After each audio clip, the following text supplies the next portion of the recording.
Geek Wisdom.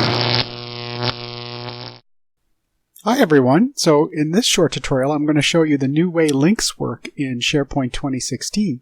So what's neat about that is you can just go up and click on the little link icon like this, type in the text you want. So here I'm going to make a little sub-menu and I'm going to point it to Google.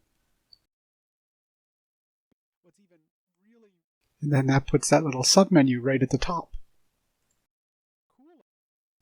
What's nice about this feature is you can even create submenus. So if you take the submenu item and you drag and you drop it underneath an existing menu, it'll actually create a little drop-down menu for that item. You can see now that I've created this one underneath SP Demo and I called it submenu. And now when I go over and I save the link, you can see it as a little submenu. And now you can do it's a drop-down, and you can make drop-down menus. And that works on the left-hand side menus under its edit links as well as the above. So thank you for trying this little tutorial.